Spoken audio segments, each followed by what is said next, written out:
सही उत्तर तक पहुंचने के बाद अगर आप मैनिफेस्टेशन कर रहे हैं 100% आपको गुरु भगवान की प्राप्ति हो। क्यों? क्योंकि मैनिफेस्टेशन चिंतन है। बड़े बड़े संतों को देखा गया, महापुरुषों को देखा गया है, वो अपने प्रारब्ध में आई चीज को चाहे तो एक संकल्प में खत्म कर सकते हैं, परंतु वो नहीं करते। राधे कृष्ण दोस्तों, एक साधक के साथ हमारी जो पिछली चर्चा का विषय था वो साधना के ऊपर था। इस बार हम एक साधक से जानना चाहेंगे कि उनकी साधना के मार्ग को चुनने का जो उनका कारण था वो क्या था, और इस साधना के मार्ग पर चलते हुए वो अपने आप में क्या परिवर्तन महसूस करते हैं और गौर करते हैं इस चीज़ को।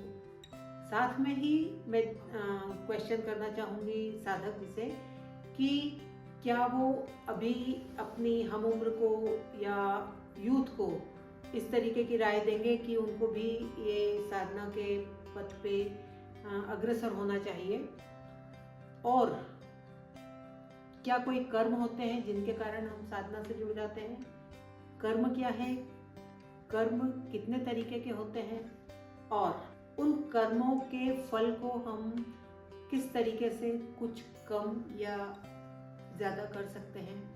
इन्हीं सब सवालों के साथ मैं फिर से स्वागत करना चाहूँगी एक साधक। राधे कृष्णा। राधे कृष्णा। कैसे हैं आप? एकदम बढ़िया, आप बताइए। मैं भी बढ़िया। पिछली बार जो हमारी चर्चा का विषय था वो साधना, साधक और साधक के जीवन में क्या क्या परेशानियां आ सकती हैं या उसको क्या क्या सावधानियां रखनी चाहिए जी, इस जी। बारे में हमने बात की थी। अब मैं आगे जानना चाहती हूँ आपके स्वयं के बारे में। आपने साधना का मार्ग क्यों चुना? साथ में आपने साधना की मार्ग में जाके आपने क्या खुद में परिवर्तन पाया? जी, काफ़ी अच्छा सवाल है। और मैं हमारी पिछली जो चर्चा हुई थी साधना और साधक और जो पूरे गोल्स और के ऊपर काफ़ी मतलब डिस्टिंग्विश्ड थी, अपने आप में ब्रीफ थी। अब आपको जो सवाल है कि मेरे जीवन में मैं सबसे पहला आपका परिवर्तन के ऊपर आंसर देता हूँ। तो देखिए, चूँकि मैं यूथ हूँ और संसारिकता में रहता हूँ काफ़ी, तो एक मीम आपने देखा होगा कि वो एक पाकिस्तान का एक फैन है, वो जज्बात बदल दिया हुआ। वैसा सही कुछ मेरे साथ हुआ। अध्यात्म में आने के बाद में क्या बदलाव हुआ, वो उसका जो मुख्य जो मतलब दूरी बोलूंगा मैं, वो ये है कि शायद भगवान ने ज्ञान दे दिया। गुरु भगवान और अपितु सभी संत ये शब्द यूज करते हैं कि जब भगवान किसी पे का प्रेम आता है, भगवान को किसी पे प्रेम आता है, तो वो उनको ज्ञान का चश्मा प्रदान कर देते हैं। अच्छा। तो मेरे लिए अध्यात्म ने वो ज्ञान का चश्मा जो था वो प्रदान किया मुझको। और मेरे हिसाब से हर किसी के जीवन में ये समय आता है। आपने मेरे से रिलेटेड क्वेश्चन पूछा, तो देखिए, मेरे बचपन से ब्राह्मण कुल में जन्म हुआ, तो बचपन से ही मंत्रोच्चारण और पूजा पाठ में मेरे दादाजी, नानाजी, मेरी माताश्री, मेरे पिताजी, सब हर कोई, मतलब मैंने ऐसे देखा नहीं है कि कोई पूजा नहीं कर रहा। तो वो माहौल मेरे को हमेशा से मिला। परंतु जब मैं अभी जिस जगह पे मैं खड़ा हूँ, जिस स्थिति में मैं पहुंच पाया अभी तक, अभी बहुत लंबी राह है, ऐसा नहीं है, परंतु जहाँ पे भी अभी मैं खड़ा हूँ उसका एक जो मुख्य रीजन है वो जो मेरे को लगता है कि जब आप अपने आप को खो देते हो, खो देने का अर्थ होता है जब आपको हर चीज आसपास की जो संसारिकता है, माया है, इसके बारे में जब आप जानते हो, आपको पता पड़ता है कि यार कुछ भी चीजें मतलब शाश्वत नहीं है। तो ये जो एक थॉट प्रोसेस था, इस थॉट प्रोसेस ने मुझको क्या बोलते हैं, इस जो गंदगी नहीं बोलूंगा, गंदगी गलत शब्द होगा, परंतु उस सांसारिकता से मुझे बाहर निकल के सोचने के ऊपर वो करा।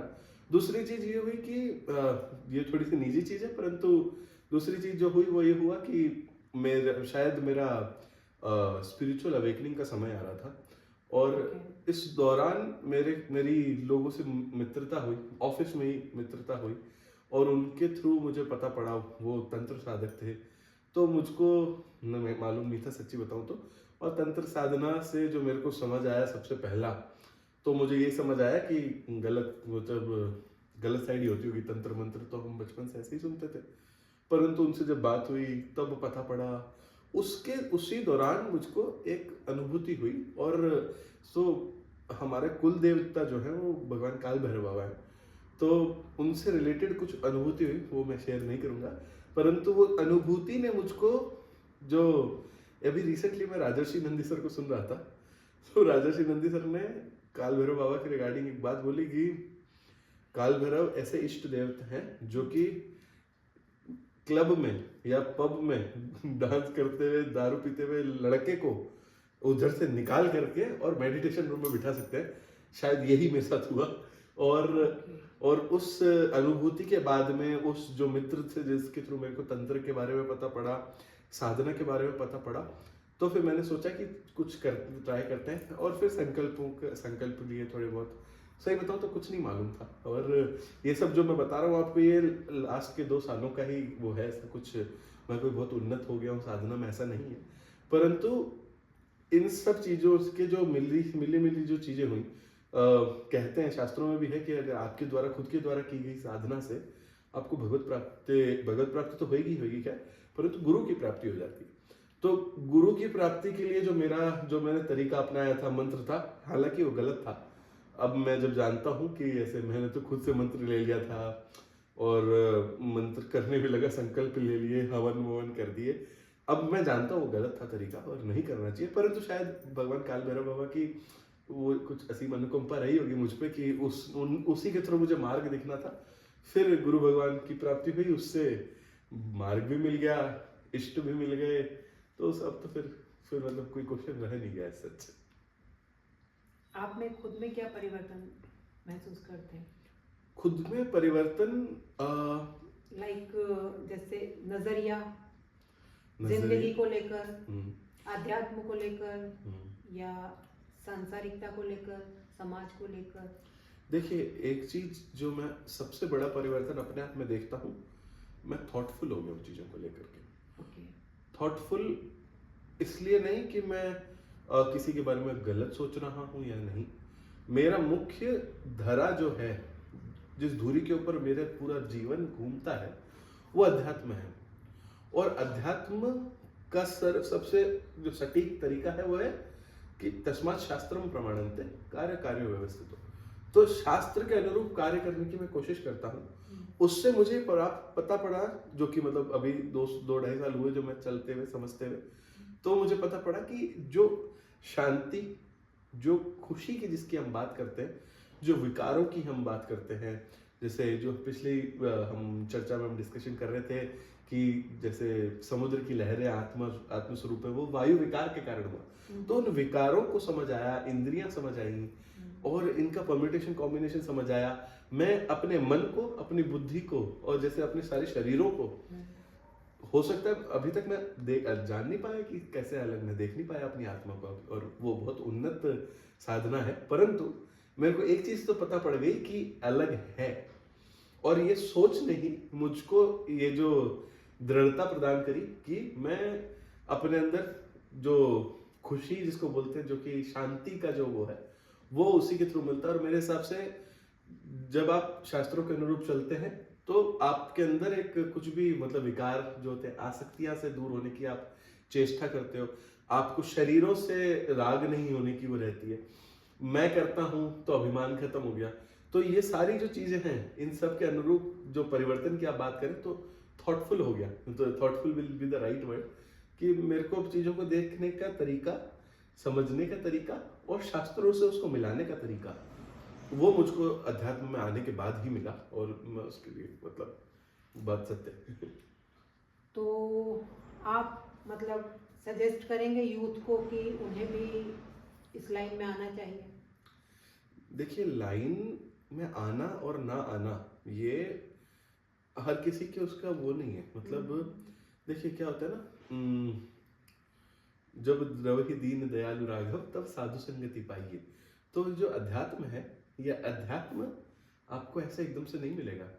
आपको सत्संग अगर बाय चांस मिला, आपको मतलब जब मतलब विभीषण हनुमान जी को कब बोल रहे हैं कि मतलब तुम मेरे ऊपर भगवान की असीम कृपा हुई है तब जाकर के तुम मुझे मिले हो। और जब हनुमान जी उनको मिले, पहली बार मिले, तब उससे पहले भी वो राम राम करते थे, परंतु उनसे मिलने के बाद में उनको जो असली ज्ञान की प्राप्ति हुई और उनने फिर तो छोड़ दिया, जो तो खैर रामायण में है ही, परंतु जो मुझको लगता है कि चलने का जो वो है, इन किसी भी यूथ को भी अगर शुरू करना है, कोई बीच में भी है, उसका सबसे एक वो है कि आप क्या चाहते हैं। क्या आप इस सांसारिकता से रिलेटेड कुछ चाहते हैं? अगर आप वो चीज चाहते हैं, आप अपने आप से सिर्फ एक क्वेश्चन पूछिए, क्या इसके पाने के बाद मुझे कुछ और पाना बाकी नहीं रहेगा? क्या इसको पा लेने के बाद में मुझे कुछ सोचना भी ना पड़े और ऐसा कुछ हो सकता है? ऐसा कोई आंसर आपको नहीं मिलेगा।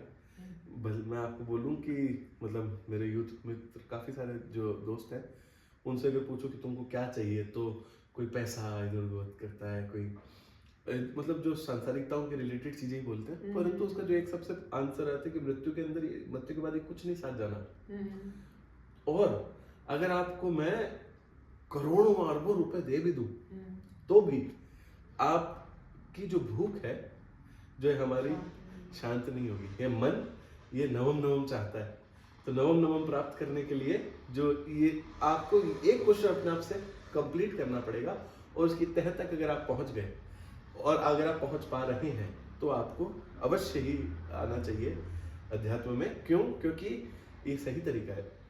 देखिए, जब मैं बोल रहा हूँ कि मुझे अध्यात्म में आया, जिसको पाने के बाद कुछ पाना बाकी नहीं रहता, वो सिर्फ एक है, स्वयं भगवान। भगवान बोल दीजिए, परमात्मा बोल दीजिए, परमपिता परमेश्वर बोल दीजिए, जो बोलना है बोल दीजिए, परंतु उसके अंदर विलीन होना, उसको जानना, उसको जान लिया तो ज्ञान मार्ग के ऊपर भी हमने जैसे चर्चा की, तो उसको जान लिया तो किसको जान लिया कि मैं ही ब्रह्म हूँ, अपना ब्रह्म रूप ही जान लिया।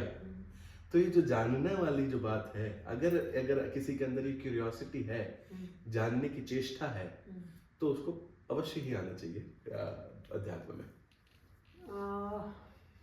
यदि कोई मैनिफेस्ट करता है इस चीज को, तो उसके जरिए आ सकता है इसमें एक मैनिफेस्टेशन की, हाँ मतलब मुझे साधन पथ पे जाना है।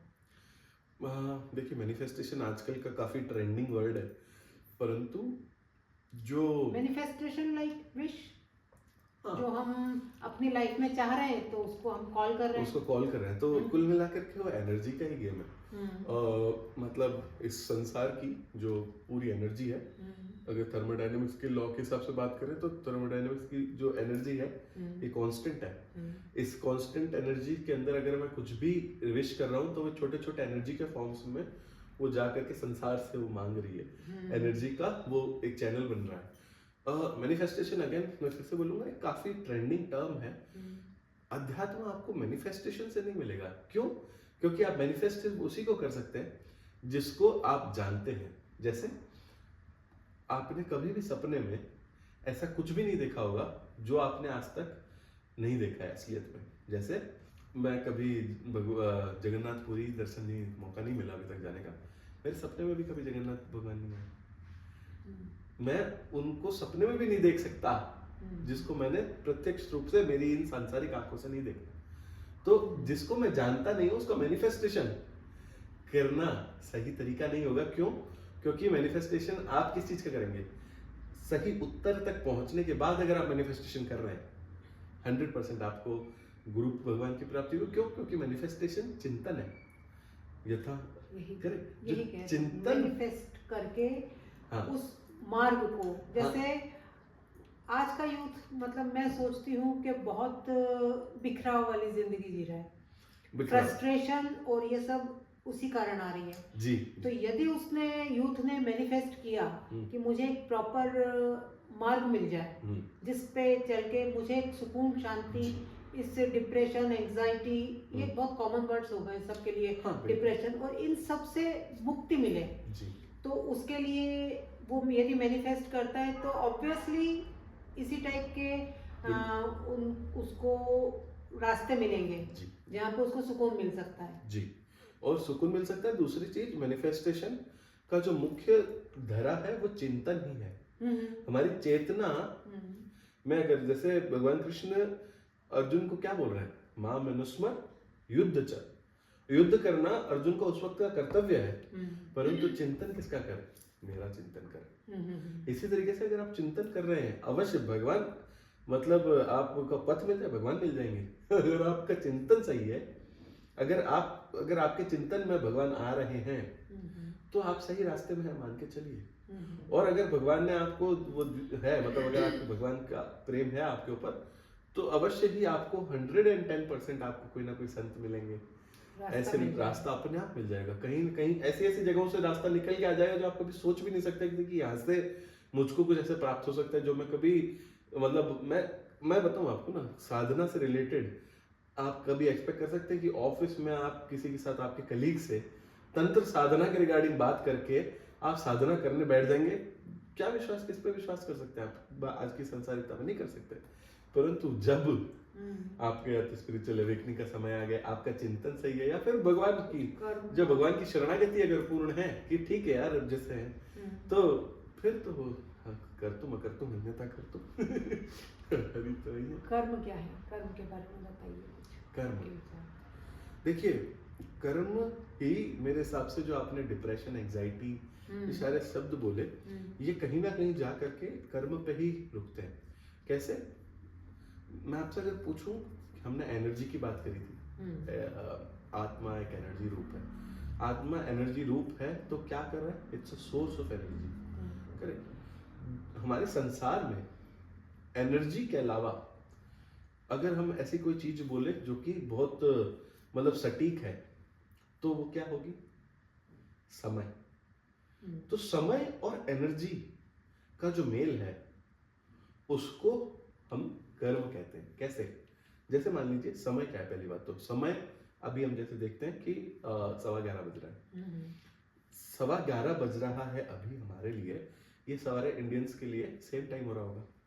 इसी तरीके से यूएस में यहाँ से 9:30 11 घंटे पीछे होंगे वो लोग, उनका जो समय चल रहा हो। ये समय हमारी धरती पे हमने जो डिसाइड करा, वो क्या करा, किसने डिसाइड करा? एक साइंटिस्ट बैठे कि ऐसा ऐसा करते हैं, क्योंकि दिन ज़्यादा हो रहा है, रात कम हो रही है, तो किसी के अंदर ज़्यादा एक समय रखने पे, किसी जगह पे तो रात ही है, किसी जगह पे दिन है, तो उसको ग्रीनविच मीन टाइम के बेसिस पे टाइम दिया। तो ये क्या हुआ? रिलेटिव रखा। परंतु इस संसार में अभी क्या चल रहा है? संवत्सर जैसे हिंदू कैलेंडर के हिसाब से अभी 2088 चल रहा है। अब क्या असलियत में क्या चल रहा है? 2024 चल रहा है, 2088 चल रहा है, क्या चल रहा है? तो इस समय का जो मूलक है, इस समय का जो स्मॉल मोस्ट लाइक कण वाली जो इसकी यूनिट है वो, और एनर्जी जो हमारी आत्मा से एनर्जी हमें जो मिल रही है, उनका जो मिलाप होकर के उस एनर्जी का ट्रांसफॉर्मेशन हो जाना। जैसे मान लीजिए मैंने अभी अंदर से, मेरी बुद्धि ने, निश्चयात्मिका बुद्धि ने ये डिसाइड करा कि मैं आपके यहाँ पे हाथ रखता हूँ। ये समय भले इसमें 2 सेकंड लगेंगे मेरे को, मेरे बुद्धि ने निश्चय किया मेरे को करना है, एनर्जी, मेरी एनर्जी ने मूवमेंट दिया, जो एनर्जी थी मेरी यहाँ पे, उसको काइनेटिक एनर्जी ने मूव किया, यहाँ पे मूव होकर के मैंने हाथ यहाँ रख दिया। ये जो समय और एनर्जी का जो साथ में मेल है, यही कर्म है। अब कर्म को अगर, ये तो मैंने आपको थोड़ा सा एक सोचने वाली चीज दी, परंतु अगर हम बहुत ही माइन्यूस्क्यूल लेवल पे जाके देखें, कुछ भी काम, क्रिया कर्म है। तो मतलब आप जो कर रहे हैं, अभी हम बात कर रहे हैं, हम कर्म कर रहे हैं। अर्जुन युद्ध कर रहे हैं, तो युद्ध भी कर्म उनका करते हो। अर्जुन की ये तो बोल रहे थे, शुरुआत उन्होंने किससे करी कि मैं नहीं करना चाहता अपने परिवारजनों को मार करके, तो क्या उनने कर्म करने से मना करा, तो भगवान ने उनको क्या याद दिला? उनका धर्म याद दिला दिया। तो कर्म क्या है? छोटी से छोटी, बड़ी से बड़ी क्रिया जिसके अंदर आप समय और एनर्जी यूज करते हो, बस ये सिंपल फंडा कर्म का। कर्म के कुछ प्रकार हैं, कैसा? जी, कर्म के 2 तरीके से अगर हम देखें तो कर्म को बांटा जा सकता है। जैसे एक कर्म ऐसा हुआ कि पूरा जो हमारी जितने भी हमारे जन्म हुए, उन जन्मों की जो एक लेजर बनाई, जो उस लेजर के अंदर हमारे जितने भी कर्म थे, वो जो लेजर है, गोडाउन है, वो कर्म एक कर्म टाइप का कर्म हुआ। इस जीवन में जो मैं कर पा रहा हूँ, उससे रिलेटेड जो हुए, वो एक कर्म हुआ। एक कर्म और हुआ जो कि मैं अब कर रहा हूँ इस जीवन में और साथ साथ भी कर रहा हूँ, वो एक कर्म हुआ। तो ये सारे कर्मों को नाम दिया गया है। तो जो लेजर थी, जो गोडाउन था, उसको बोलते हैं अब संचित कर्म। संचित कर। जो अभी मेरे को इस उस संचित कर्म से मुझे इस जीवन में पूर्ण करने के लिए जो कर्म मिले हैं उसको बोलते हैं प्रारब्ध। ओके। और तीसरा जो मैं अब इस जन्म में नए नए कर्म कर रहा हूँ उसको बोलेंगे क्रियमाण कर्म। ओके। तो ऐसे देखा जाए तो जो लेजर बेस पे, जो गोडाउन बेस पे अगर देखा जाए, जीव जन्म बेस पे देखा जाए, करने वाले के बेस पे देखा जाए, तो एक ऐसे 3 टाइप के कर्म हुए। उसी के अलग तरीके से अगर उससे दूसरे तरीके से देखें तो वो भी कर्म होते हैं। वो कर्म हुए कर्म, अकर्म और विकर्म। तो कर्म क्या हुआ? जो कर्म शास्त्र के अनुरूप है वो कर्म है। उस कर्म से मुझको सुख और दुख की प्राप्ति हो सकती है। अवश्य तुम भोक्तव्यम कृतम कर्म शुभाशुभम। तो जो कर्म मैंने करे जो शास्त्र के अनुकूल थे, उसका जो मतलब जो भी मैंने काम किया, कर्म किया, क्रिया करी, वो है कर्म। अगर उस क्रिया में मैं क्रिया नहीं हूं, मैं करता नहीं हूं, भगवान के थ्रू हो रहा है, या फिर मैं उस कर्म को करते हुए भी अगर मैं उससे विलग हूं, तो वो हुआ अकर्म। जैसे अच्छा, कर्ता भाव से हटके। हाँ।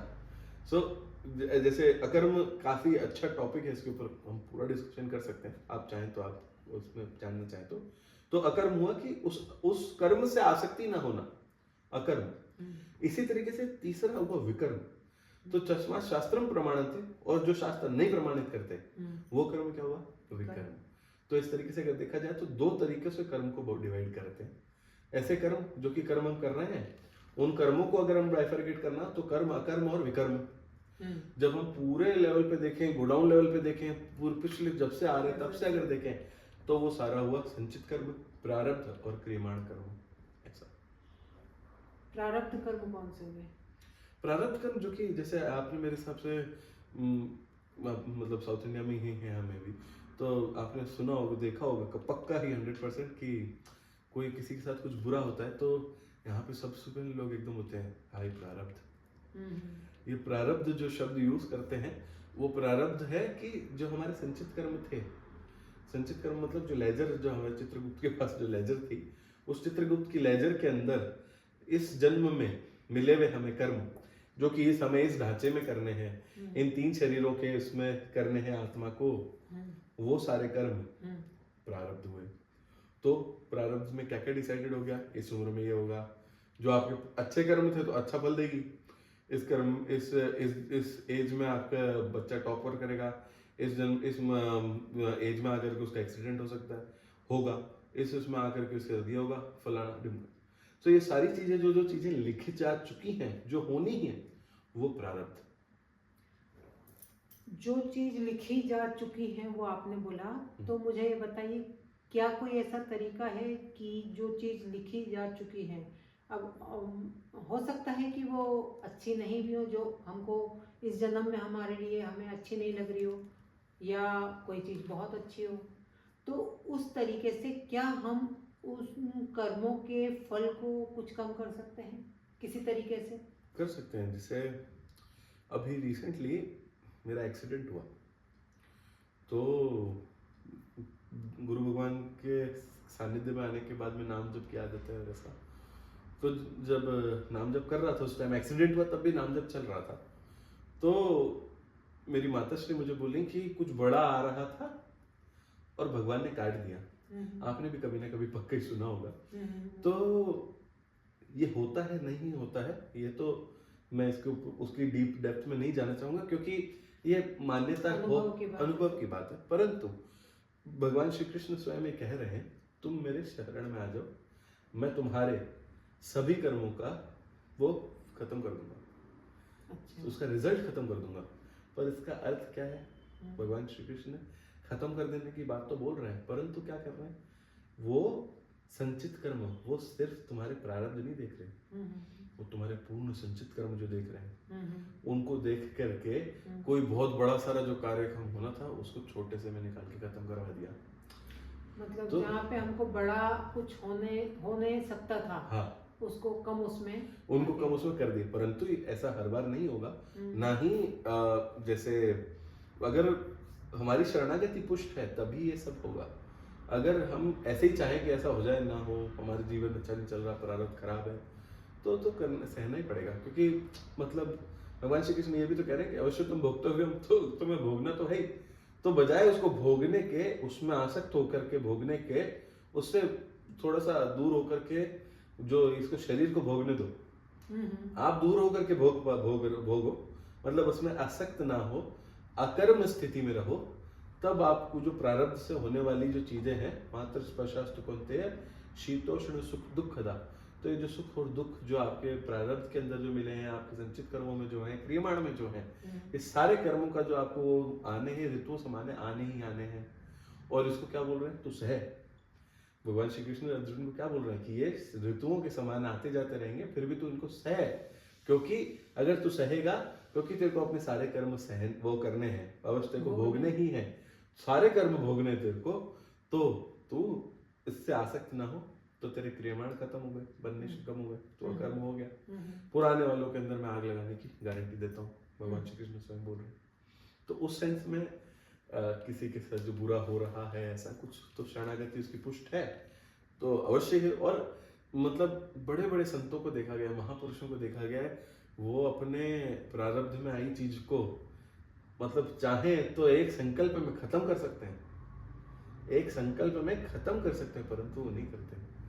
क्यों? क्योंकि भगवान ने स्वयं बोला है कि तुम सहो, और सह करके वो इतना कोई बहुत बड़ा, क्योंकि महापुरुषों के अंदर अगर ऐसा आ रहा है, तो मतलब रामकृष्ण परमहंस गले के कैंसर से उनकी मृत्यु हुई, उड़िया बाबा को किसी ने मर्डर करके मार दिया, कितने बड़े संत, परंतु उनने वो जो था, उनका सहना जो था, उनने सहा, और उसके बाद में उनने अपना जो कर्म था और उनकी जो गति हुई, तो खैर।